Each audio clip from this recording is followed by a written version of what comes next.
Bonjour, aujourd'hui dans cette vidéo, je vais répondre à la question: mon enfant doit-il travailler, étudier, réviser, faire des devoirs tous les soirs? Mais d'abord, je vous rappelle que cette vidéo fait partie de mon défi une vidéo par jour pendant 30 jours, donc 30 astuces devoirs. Alors en fait, cette question, elle se décompose en deux parties. On a d'un côté, est-ce que mon enfant peut passer des soirées sans réviser, sans étudier, sans devoir? Et de l'autre, que faire si mon enfant n'a pas de devoir noté dans son cahier de texte, son agenda ou sur l'ENT, l'espace numérique de travail? Alors, répondons d'abord au premier cas.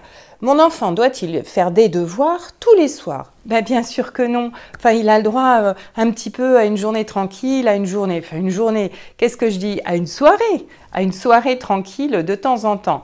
Je pense par exemple, si votre enfant n'a pas d'école le mercredi, il n'est pas obligé de se mettre au devoir le mardi soir. De la même manière, le vendredi, s'il n'a pas d'école le samedi, ce qui est de plus en plus souvent le cas. Dites-moi d'ailleurs si votre enfant a de l'école de samedi. Je serais curieuse de savoir si ça arrive encore. Mais bon, je me disperse. Donc, si votre enfant n'a pas d'école le samedi, il n'est pas obligé de s'y mettre le vendredi soir. On peut le laisser un petit peu relâche.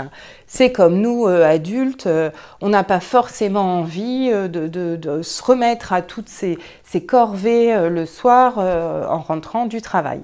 Enfin, je dis corvée, ou même si c'est pas une corvée, hein. Par exemple, moi, mon blog, ma chaîne YouTube, j'adore ça, j'adore prévoir du contenu, publier pour vous, mais il y a des soirs, sincèrement, j'ai pas envie de m'y mettre, donc une soirée relâche, ça fait du bien.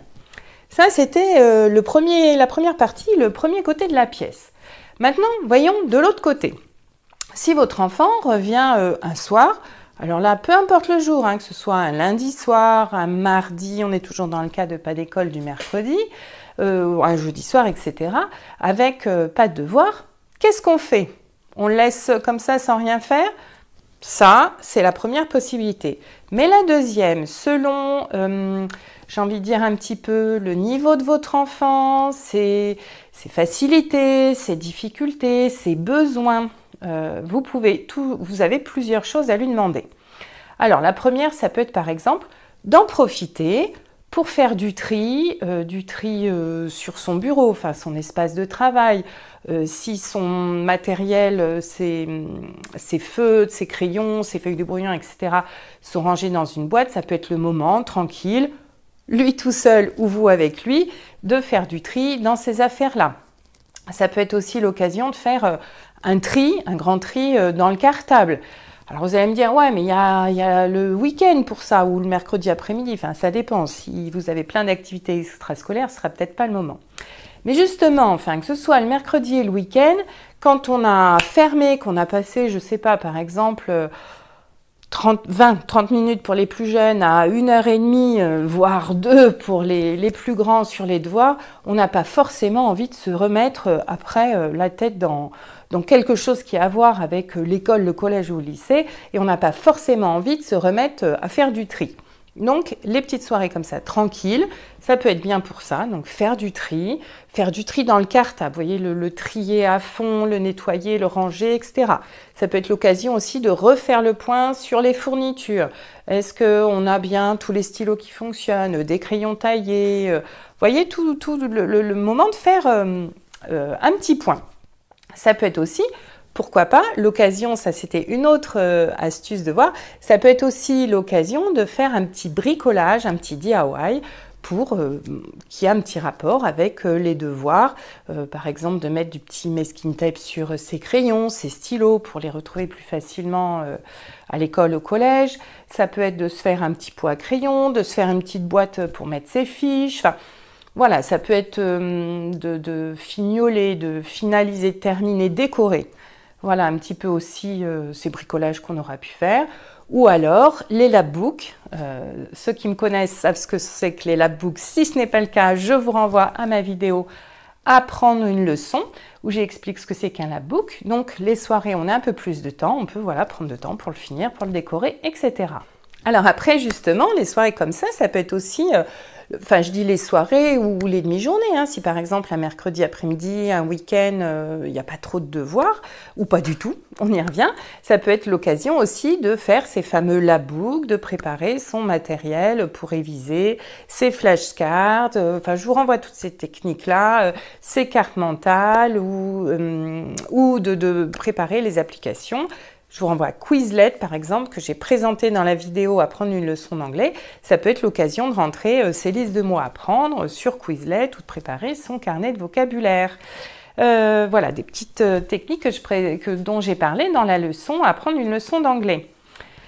Voilà.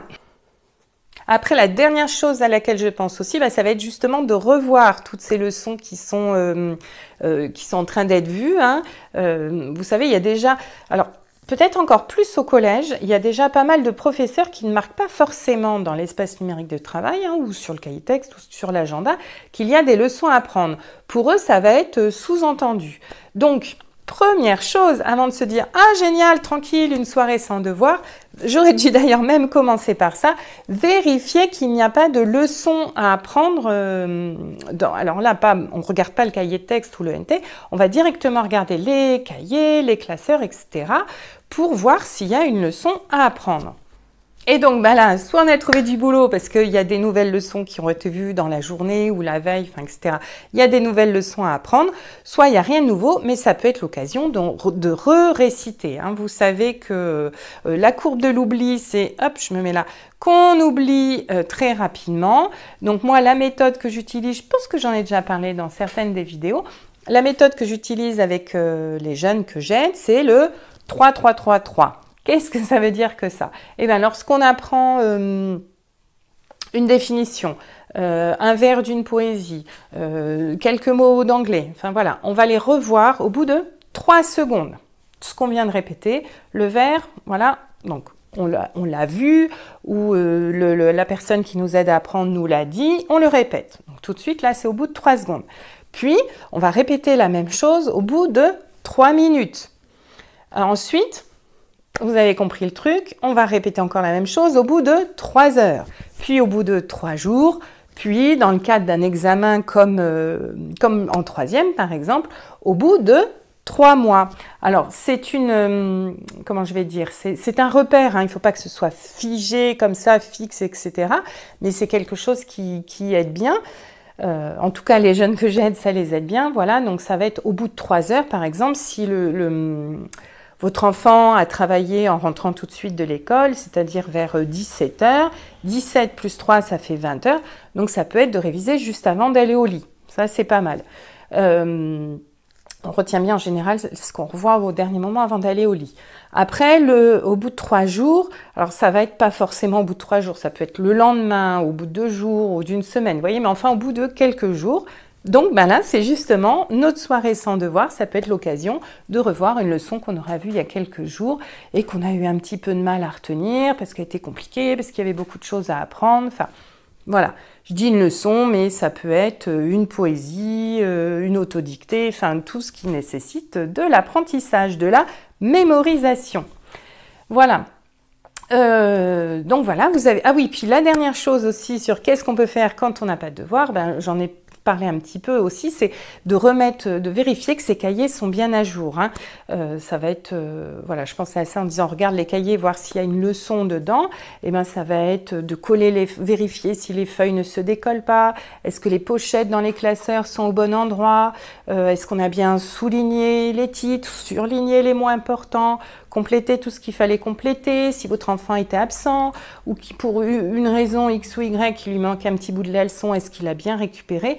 Enfin voilà, les soirées sans devoir, c'est l'occasion de se mettre à jour des leçons à apprendre, à jour de l'organisation, à jour de son matériel, bref, à jour partout pour se sentir le plus serein possible. Mais je le redis, on peut aussi tout à fait s'autoriser des soirées tranquilles, des soirées sans devoir, des soirées 100% détente. Voilà, c'était ma petite astuce du jour. Je vous retrouve demain pour une nouvelle astuce. Bye!